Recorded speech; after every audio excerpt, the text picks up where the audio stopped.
going on, guys? It's your girl, Mikhail Rose, and welcome to Iconix Radio. I'm so excited about today's special guest because, the industry is ran by a lot of the headlining people, but the people behind the scenes play the most parts. When they wake up in the morning, they're checking the email. They're making sure people are where they're supposed to be. The lady in the chair, the queen that's sitting across from me, y'all, let me just say thank you for all the hard work that you've put into this industry. Thank you. I appreciate that. Oh, girl. Oh, baby. The one and only Dianna Liner is here, guys. Calm down in the back. Don't you throw that up there. Don't do that. Okay. The beautiful Dianna Liner is here, CEO of Liner Entertainment Group, also a talent manager, and the list goes on, but we ain't got time to go through her whole resume. But we're going to be able to talk to her and find out so much amazing things about this queen and everything she's contributed to the industry. And when I say industry, I mean as a whole. Dianna, how you feeling, girl? I'm feeling fantastic. Thank you so much for having me here. It's an honor and a pleasure to be here. Thank you for driving across Texas. I know, right? To get here. That lovely traffic and the heat. Yay. Never a dull moment, Never, right? never. Oh, my God. So I asked you a question earlier, and you didn't have the average morning of the Queen Dianna Liner. It was different today. You woke up this morning, and what did you do? Well, I woke up and had a cup of coffee. Yes. Sometimes I have time for it. Sometimes I don't. Sometimes I'm grabbing a bottle of water and running out the door. But I had a cup of coffee this morning, relaxed a little. I did check some emails, so I actually did that. I think we all do. Okay.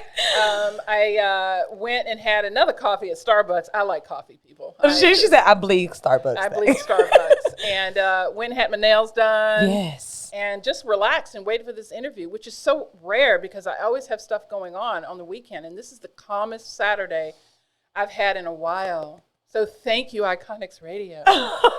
Thank you, Dianna. You're flawless, you're beautiful, you're brown, you're bronze, honey, and you are glistening, honey. Oh, listen yes, come on. Little Ditto, you're stunning. Hello. Let me just say that I know that people don't understand protocol in the industry. And this is what I believe we're going to really be talking about because you are the reason behind protocol of an entertainer.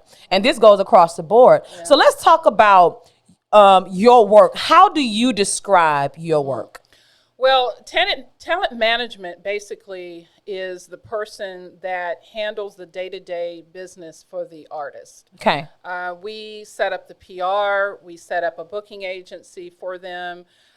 We set up opportunities in the industry in any way and form or fashion, be it music, be it acting or whatnot, because a lot of singers today are trying to get into acting as well. So we open up the avenue for them for that as well. Yes, ma'am. We do a lot of marketing and promotion, the social media, and just kind of work with them day to day on their tasks. So we don't, and there's a confusion that when an artist comes to us and says, we need management, they're not doing anything. They're just like, we need management.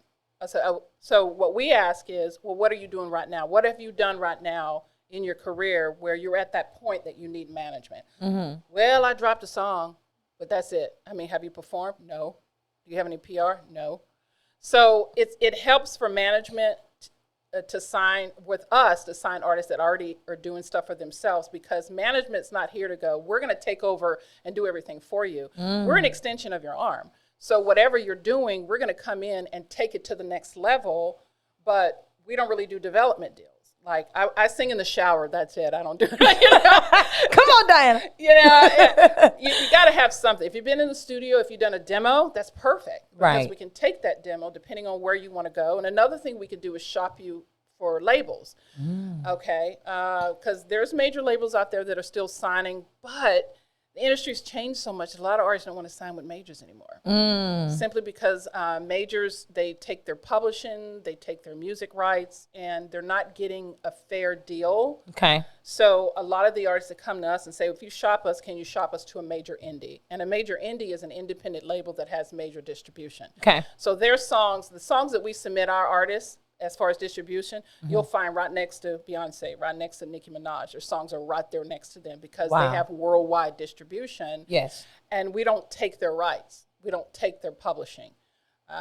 So as management, we pretty much come in as a whole and say, we're going to manage your whole career with you. It's like we're a partnership. We're not going to say, okay, we say what goes and you just sit back and sing. And a lot of artists are running into that. They're not having any say over what they have to do or what they want to do with their own self or their own creativity.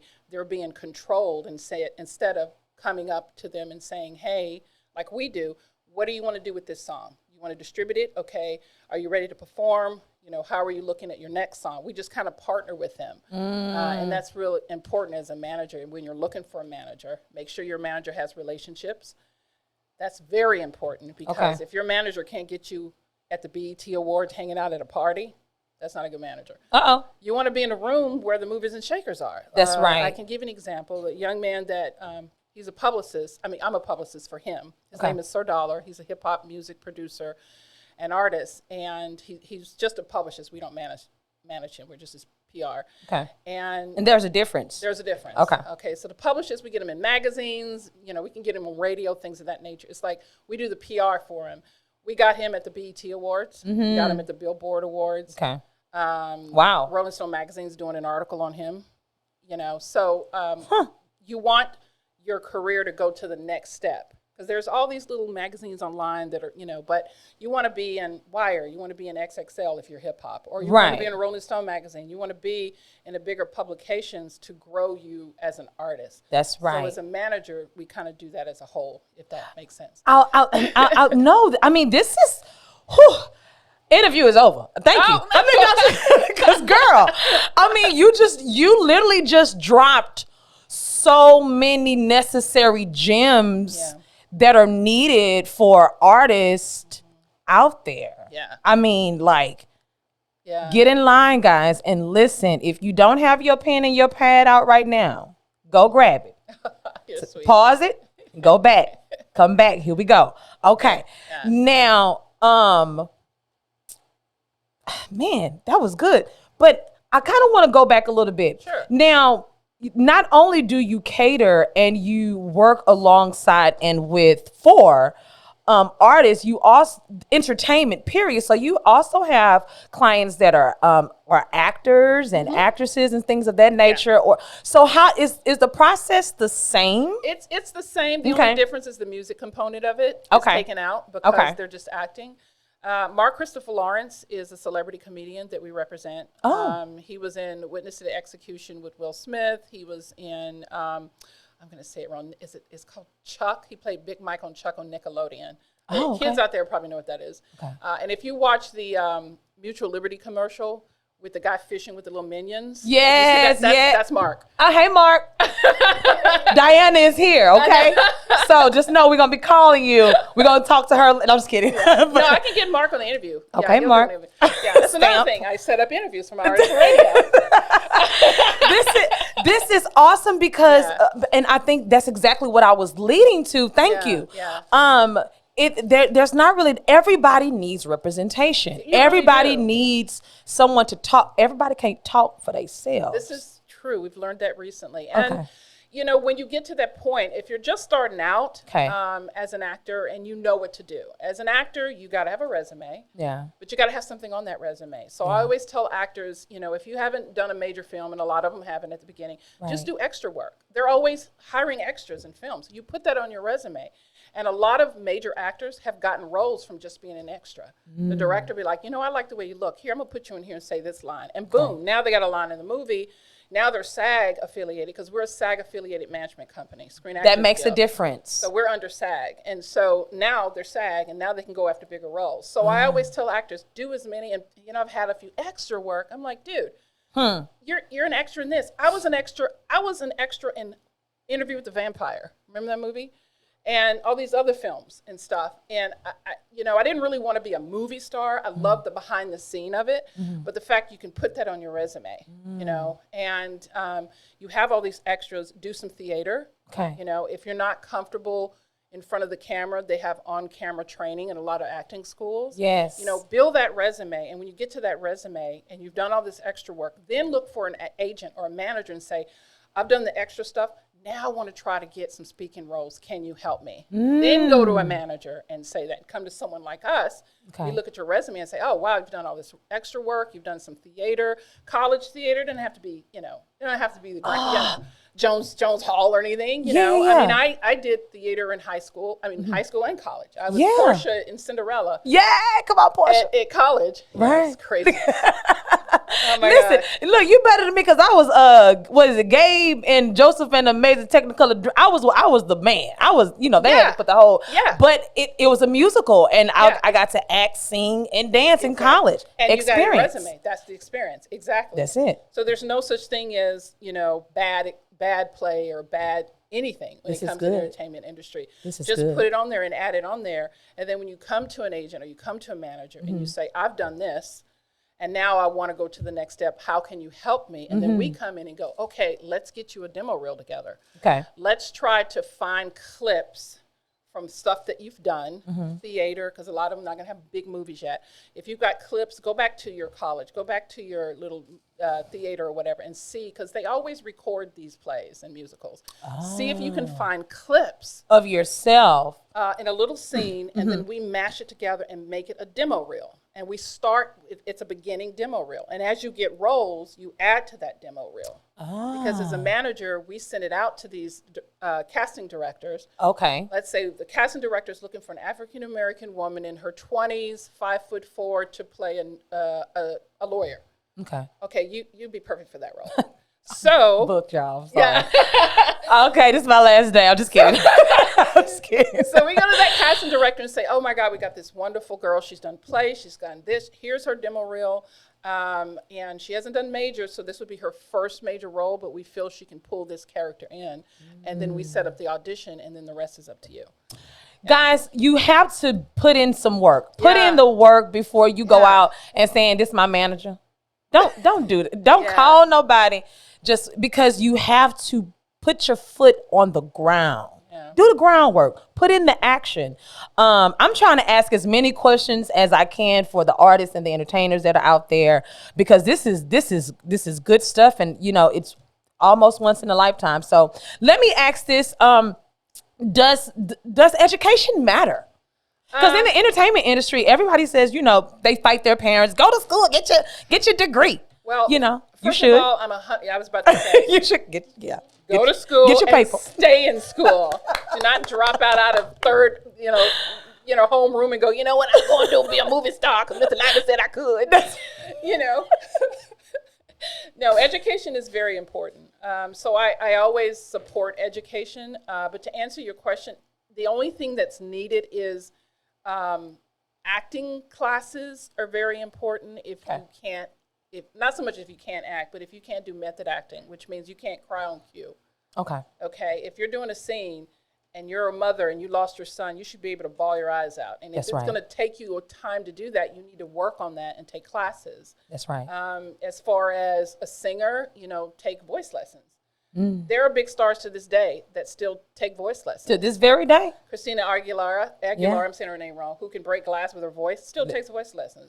Miss B, Beyonce, still takes voice lessons. Yes. Because you're constantly improving your craft and keeping your vocals strong. Even though they sing a lot, your voice can crack. So you have to constantly, work on that. So as far as education, I'd say for the industry the part of the industry that you want to be in, take the education based on what that is. Singing, voice lessons, acting classes. And if you want to go to school and get your degree in the while you're doing it, I always encourage that too, because this is a very unpredictable industry. You can be somebody one day and not nobody the next. And I hate to use the word nobody, it just means you're not in the industry anymore. Correct. And so I always think it's important that you have something to fall back on, just in case you decide to leave the industry or it's not working and maybe you need to go get a job on the side, and here you got a bachelor's degree and you can do this while you're, pursuing your acting career. So education is important, even though it's not necessary. I encourage it. Yes. So, okay. So y'all heard that. Yeah. It is definitely necessary. Now, let's get in a little bit more juicier things if you want, if you would, now you belong to Houston, Texas, born and raised. Well, I was born in Wichita Falls, Texas. Come on now, deliver on go. but I moved here when I moved to Baytown when I don't know. I went to elementary school in Baytown, so I don't even know how I did. It's so weird because we lived in California before we moved to Baytown. And I remember living in California in elementary and Stevie Wonder coming into our school with the little braids singing that song. And I was like, historic. It didn't even ring on me that who he was until my brother goes, you went to such and such elementary. I said, I don't remember that. Stevie Wonder came to y'all school. Y'all were eating like bologna sandwiches. I'm like, what? I was like, 8. I don't remember that. I was like, that's so cool. I didn't know who he was, but I was like, this is so cool. So we moved from there to LaPorte, okay? And then from LaPorte, we moved to Baytown. And then I lived in Baytown from, I want to say 8th grade until I came out of college, basically. And I moved to Houston, about 10 years ago. Wow. So I've actually lived in Houston for about 10 or 11 years. Yeah. Wow. But I'm a small town girl. I was in Baytown. We didn't have a mall. There was nothing but grass there. What? And now San Jacinto Mall is closing. And I'm like, my first job was the snack girl at the roller rink. Wow. In Baytown, because there were roller skating rinks back then. Yeah. And that was my first and job. That's slowly coming back, too. It's everything from my era is coming back. Listen, look, and that's how you know your era was lit. I literally just jumped on my skates about a week or two ago, and I listen, Dianna, I didn't know that I would feel it the next day. I was like, okay, I got this. First time back on the rink. Woo, child. The body's different. Baby, 17 to now. Look, tell the truth. Oh my God. Everything's coming back. Even the music. I tell people all the time, I say a lot of the youth are rediscovering 80s. Because I grew up in the 80s. Mm-hmm. 80s was my thing. Yes. I was in high school. I had the, Breakfast Club and all that cool stuff. And the old music is kind of coming back. And these artists that haven't been on billboards since like their last album, a very good example. Kate Bush has a song called "Running Up That Hill." You know that song? That's on Stranger Things now. Yes. Yeah, and she has not had a hit since that song came out, and now she's back on billboards. What? And since like 1989. That's crazy. So the same thing with Beyonce, and she redid the song. Well, she did the song. Come on now, because the artist just gave a big shout out to her for bringing it back out. Yeah, and if they own the publishing, they're getting paid. Listen, you won't break my heart. Yeah, and it's just coming back. It's amazing. It just blows my mind. And shout out to all the artists that are making this possible. Yes. Because good music is timeless. And it's hard to find. It's hard to find. And there'll never be another Michael Jackson. Period. I thought it was going to be Bruno Mars for a while because I love Bruno Mars. Listen, and he's a really sweet guy too. But I thought it was going to be Bruno. At one point, we thought it was going to be Usher. Right. But it's like just proven facts. There will never be another Michael Jackson. Absolutely not. Now, speaking of the good old times, what was it like for you growing up? Okay, so I'm a little bit different than your average cow. Well, look, I'm right behind you, honey. Listen, Growing up in a small town, and I had diverse friends, like I have now. I have friends of every color of the rainbow because God made us in every race, and so I don't judge. That's right, Queen. And so growing up in a small town in Baytown, there was cliques. Black clique, Hispanic clique, white clique. But I was a part of all of them. Because I was the hippie chick. Somebody said they remind me I was Freddie from Different World or something. I'm like, that's probably right. Because I was friends with everybody. Yes. And I listened to all types of music. I had my Michael Jackson and Madonna. I had my Isley Brothers, who I still love. I love the Isley Brothers. Period. And Earth, Wind, and Fire, who I loved. And then I had my Def Leppard. Wow. Then I had my Motley Crue. Okay. Then I had my Beethoven and my Bach. And then I had my Kenny Rogers and Dolly Parton. So I was a mixture of all that. So people Yes. couldn't figure me out in Baytown. I had the black kids saying, "You trying to be white?" Ignorance, Yeah. just, you know. Right. I'm like, okay, you know. And then I had the Caucasian kids saying, "Oh my God, you're so cool. Oh my God, I love you." Right. You know, and the Hispanic girls were like, "You're just like us, man." I mean, you know. Diana, deliver, girl. And then the Indian girls, you're just like, you like Indian food, Diana. You know. So I had this blend. Sorry. I had this blend Wow. of friends, and people couldn't figure me out. You know, Girl. they couldn't figure me out. So I didn't grow up difficult, but it's like I grew up trying to prove to everyone that this is me. Yeah. Never divert from who you are. Don't try to be something that you're not. If right. people don't accept you for who you are, they're not worth your time. Facts. And God has always been the head of my household. And that's kind of how I grew up. And so now as an adult, I still live that. I have friends of all race, from all different countries, and just, I love God. And you see, I'm juicy, so I love food. Hello. Listen. Juicy fruit. Juicy fruit. Period. Okay. I love it. I love your energy. I love your confidence. I love just your beauty inside and out. It totally reflects you in the industry. Yeah. Because you are just that. You cover and you represent everybody. Everybody. You know. Like everybody's anyone can be your client. Anyone can, except for gangster rap that degrade women. Okay. That's the only thing I won't sell. Thank I you. won't manage. I'm not gonna do the B's and the H's and all that. I won't represent anybody. Because to me, you can have amazing music and have a message in it without being vulgar. Period. I think it's unnecessary. So regardless of who they are, I don't care if they have 100 million followers, I won't touch them. Period.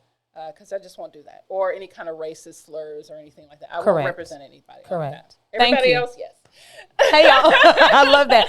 Now, question, what's the most influential moment that made you realize that you were on the right path?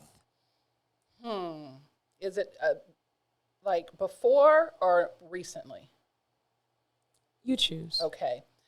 So I'm trying not to get emotional here.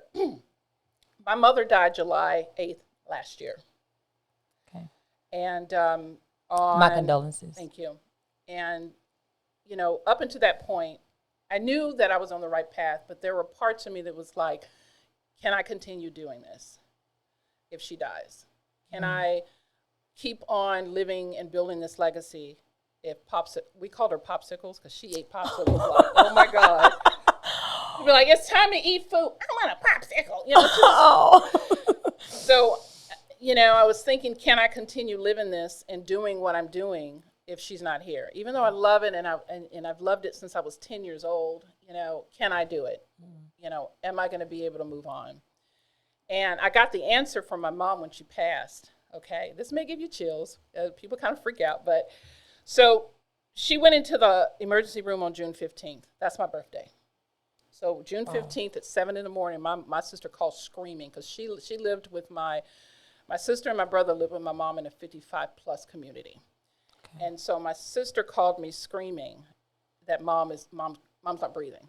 And I'm sitting up in bed going, what the, you know. So I rushed to them because they're way on the other side from me. And we take her to the emergency room and she's not breathing. And so they're trying to pump her back. And then she got her breath and everything was fine. I'm like, okay. And they said, well, we can't take her home yet because there's fluid in her lungs.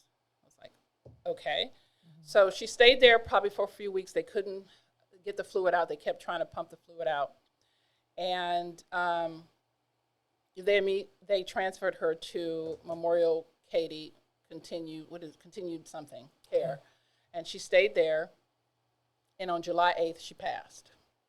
Now, the story, what I've got to tell you is my mom was obsessed with safety pins. She had to have safety pins on everything. Mm-hmm. She would rather wear something that had holes in it and put safety pins in it than have us go buy something for her. I'm like, you can't wear that shirt, Mom. It's got holes all in it. I'll just put safety pins. So she'll put safety pins everywhere. Wow. And I'm like, y'all leave me alone about my safety pins. I'm like, I'm so sick of these safety pins. Let me buy you something. So she was crazy about that. Mm-hmm. She goes, when I die, I'm going to come back as a safety pin. I'm like, oh, my God. So I'm like, this woman, and this was years, just went on for years, safety pins. We'd find them on the floor. Just, here's your safety pin. You dropped it. So when she passed away, about a week later, well, I'm going to back up a little bit. 2 weeks before she passed, I placed an order online. There's a store online for Juicy Girls called Torrid. Mm-hmm. And they got fabulous clothes, by the way. Stamp. That's for Juicy Girls. Y'all are fabulous. Stamp that. But, and so I ordered a couple of dresses, one of my hats, and a pair of shoes. Okay. That's all I ordered. The order was late. It was delayed because of COVID or what. I don't know what. You know how packages is becoming late and stuff? So it was late, and I didn't get it. My mom died. I was like, I completely forgot about the order. Just completely forgot about it. She died July 8th, and my package was supposed to have been there like July 2nd, It's estimated delivery July 2nd. You know how they do that. So I didn't get it. I forgot about it because I was focused on funeral services and contacting family and all this stuff. Yeah. So she died on July 8th, and we buried her.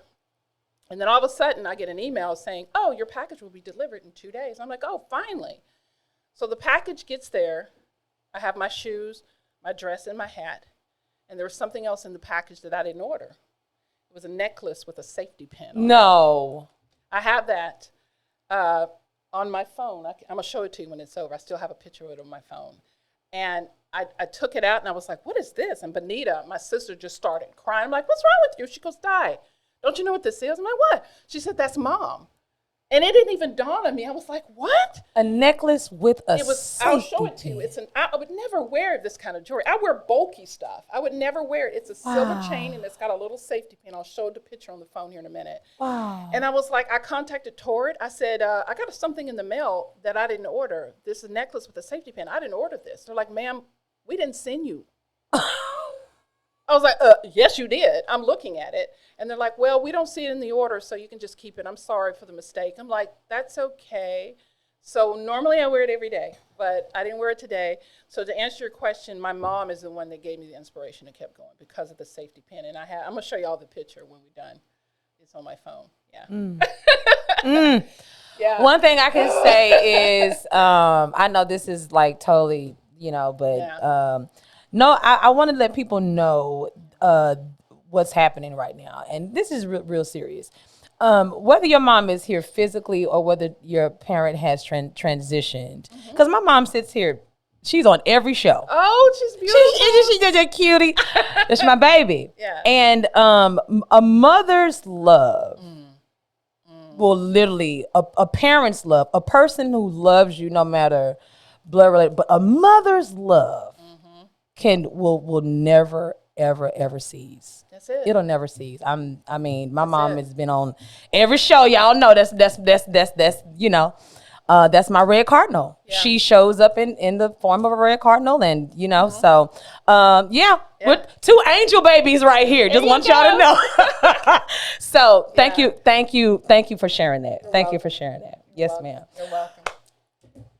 Okay. Now, who are some of the people that you're working with right now? I know you can't disclose everything, but who are some of the people that some of your clients you're representing right now? Okay.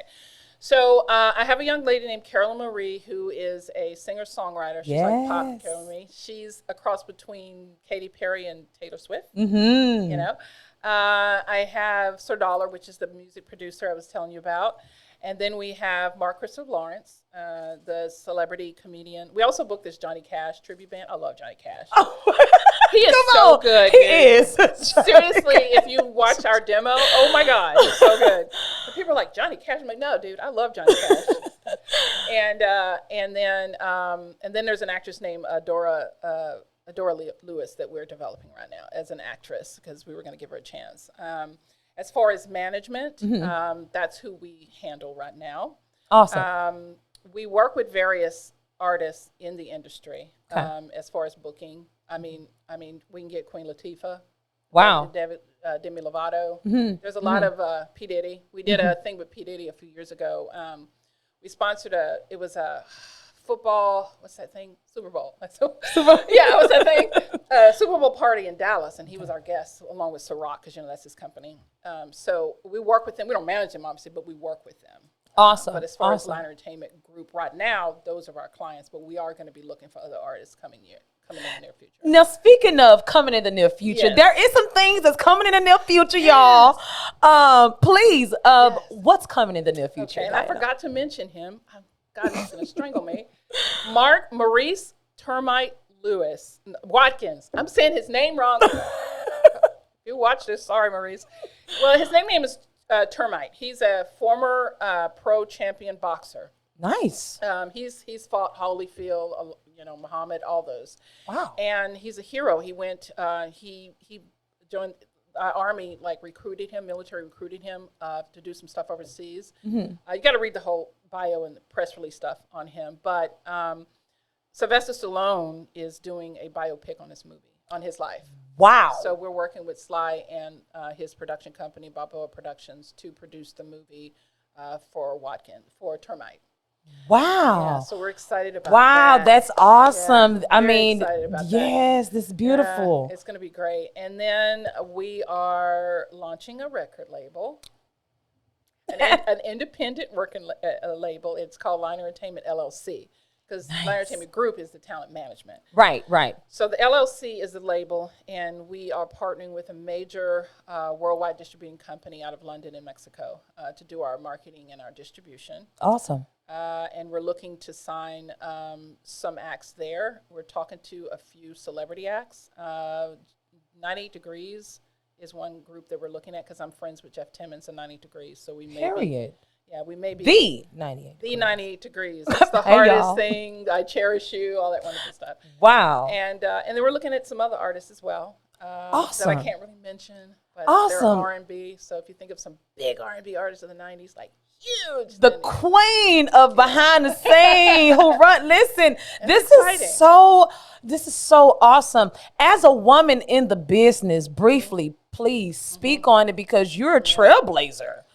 Like, you're a trailblazer. Like, you're a couple of walls you done knocked down already. Yeah, I've been through it. But as a woman in the business, please speak briefly of your experience now in 2022 and how things have changed. It's changed a lot. And I started this about 20 years ago. And I got into the industry because I used to work in radio. I worked for 104 KRBE here in Houston, Mix 96.5. And how I got in the industry very quickly is I was working at KRBE, and back then record labels would send their record reps with their CDs of the artists they just signed to the to the radio station to play the new single. So a gentleman came in, 104 KRBE, by the name of Mark Landis, with a CD of an unknown band called NSYNC. Let's go. And at the time, the Backstreet Boys in '98 was blowing up the airways. Boys to Men, New Edition, all those groups were like blowing up the airways. So they came in and we played "I Want You Back," "I Want You Back," that one. And phones were ringing off the hook because I was one of the producers, and they're like, "Play the new Backstreet Boys." So I'm like, "No, that's a new band called NSYNC out of Orlando," and they just thought it was. they thought it was the Backstreet Boys. So we brought them to Houston to play at a club at the time called the Roxy that we had here in the Roxy, in the Galleria area. And we brought him here, and Mark was there, and he and I became friends. And I said, "Look, I'm about to get out of college, and I'm going into the music business side of it, and I'd love to learn more about what you guys do on the road." So by the grace of God, my boss at the time allowed me to go on the road with NSYNC to finish out their tour as an assistant to Mark Landis, who was with RCA Records. And it just happened just that quick. I was like, "Huh? What? Huh?" I didn't know what was going on. So I went on the road with them, and I learned so much. But there wasn't a lot of female head people. It was like all men. Everyone was a man, and it was like, I'm looking around like, where are the chicks? Where are the women? Wow. And I thought to myself, you know what? I'm gonna start a company. This is ridiculous. And so there wasn't a lot of head women managers. There wasn't a lot of head women record executives. There was publicists, but there wasn't any running management companies or running record labels. And so I got a lot of grief when I was managing a little boy band that I had, because I had started a boy band when I started my company called Eccentric, when I got off the road with NSYNC. And some people may remember them. They did all the malls here in Houston. There was like 5 little Caucasian kids, and they were really good. And so one experience that I had, and I thought, wow, I booked him to play the rodeo, not the main rodeo. Okay, I don't know who was playing. I don't know if it was Mary J. Blige. It was somebody. But they have like side stages, you know, these different stages. So I had him on one of the other stages, and we were doing sound check, and I walked up and I was like, it's time for my guy's sound check. And the guy goes, look, little lady, you need to go get Mr. Liner and let him handle this. I said, first of all, little man. Period. You're looking at Mr. Liner and he has Ooh. I mean, it really made me mad. I hope That you guys part. can block that out if you want. I'm sorry. That part, we will. We'll block that off. Okay. But I was like, I was so mad because he had the audacity to, first of all, call me little lady.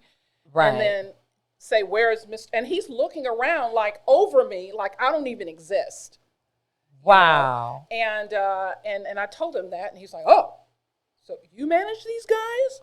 I was like, yeah, I own Liner Entertainment Group. Well, I'll be. Well, you know you in the South when you hear that. Well, I'll be. So Wow. I went through a lot of stuff like that, a lot of putting people in their place. And it wasn't like he was mean. It's Correct. just he was an older. So it was kind of, he wasn't expecting four boys, you know. So it was, it just, it kind of blew him. Trailblazer. Yeah. You broke some walls down. You knocked some walls down, girl. Well, in wow. Houston, I guess, because everything, Wow. after that, it's kind of, I still got that little, but then the respect started coming. Oh, hey, are you the one they call Mama D? I'm like, yeah. Oh, nice to meet you. Then the respect Mama D. changed. Yeah. I've Yeah. been Mama D for 20 years. Come on, Mama D. Yeah. So it Awesome. started changing a little, you know, but it was still kind of there. Like today is different. Correct. We're taking over. No, I'm just kidding. Yeah.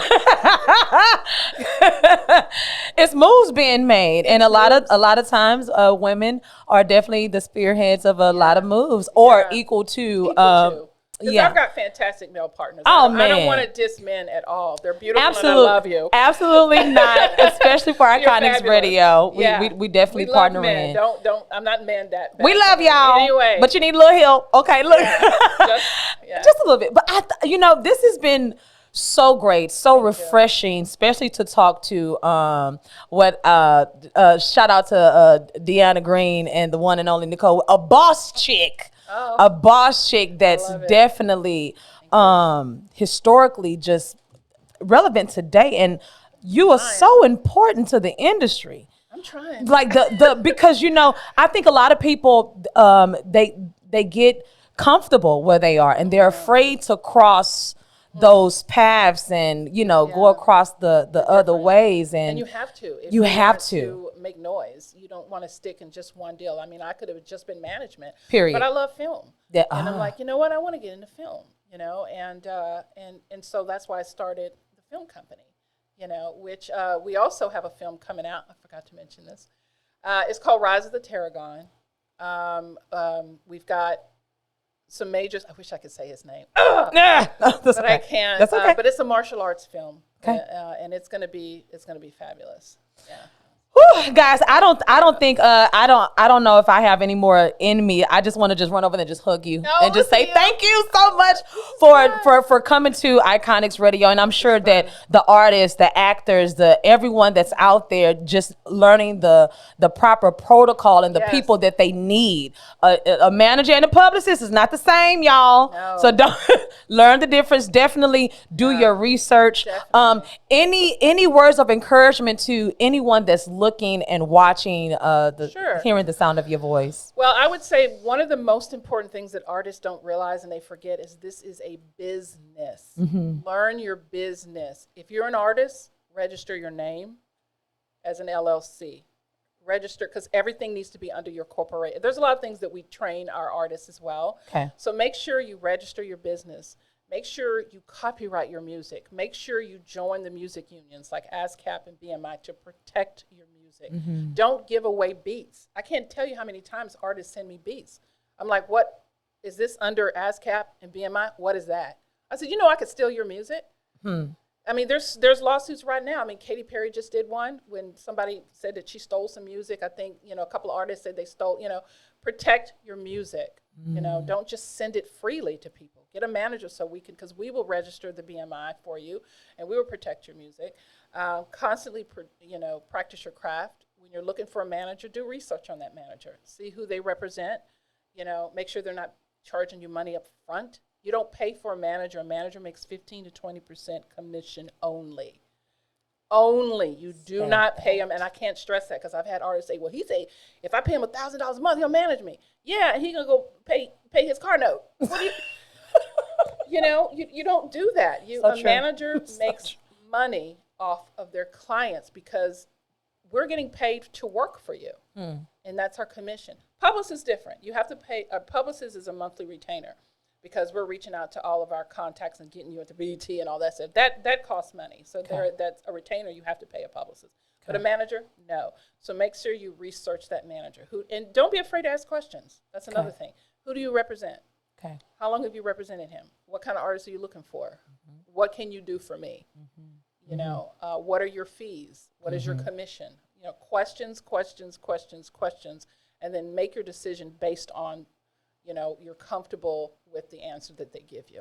So that's the advice I'll give artists. I'm so happy, guys. You're welcome. Thank us later.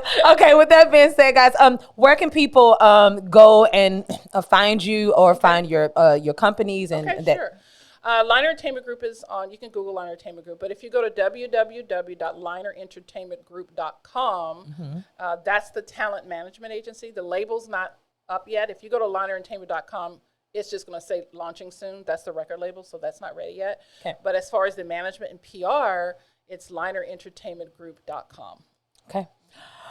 Yay! Dianna the Queen is here. Yes, I'm so excited. Okay, so Dianna, before we get ready to go, I got a quick question. Yes. Where do you see yourself in 5 years? Oh, wow. 5 years? Hopefully walking on stage of the Oscars and skip.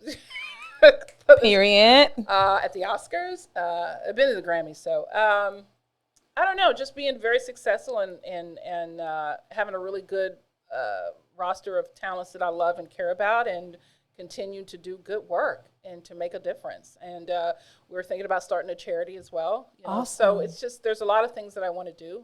So to answer that question, just continue doing what I'm doing and keep inspiring the youth to never give up on their dreams and keep God first always, because without him, the world can be very dark. Whoo, period. I just keep getting just a relief, just of happiness. Now we're about to play a little game. Oh, God. Let's go. Look, guys. Now y'all know I don't like to lose, but I know that my girl didn't come here to play either. Look, she came here ready. Now, Dianna, we're gonna play a little game. I'm gonna ask you some questions. Okay. I'll give you a couple of choices, and I know you got this. Okay, here we go. Okay. Game face, ready? Yeah, I'm ready. Which one of the following was not a single off the Coldplay album? Parachutes.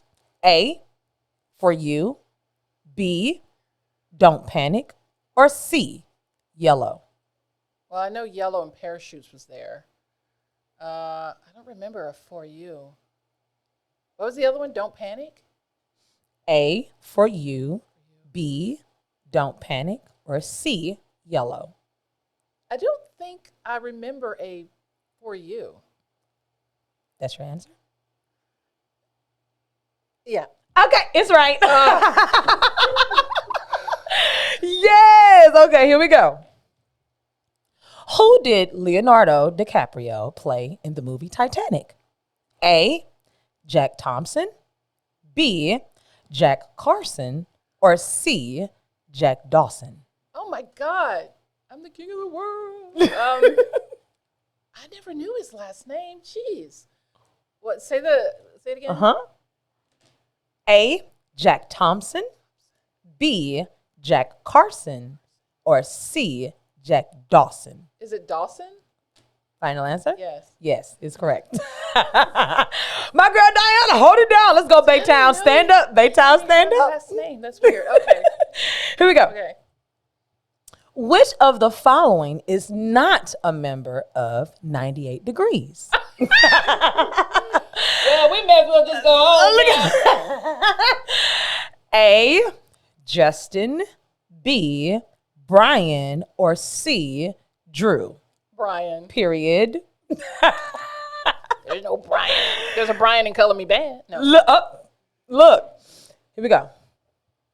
Which American rock band formed in Los Angeles, California in 1992? A, Foo Fighters, B, Pearl Jam, or C, Weezer? 92. Jesus, they were all around in the 90s.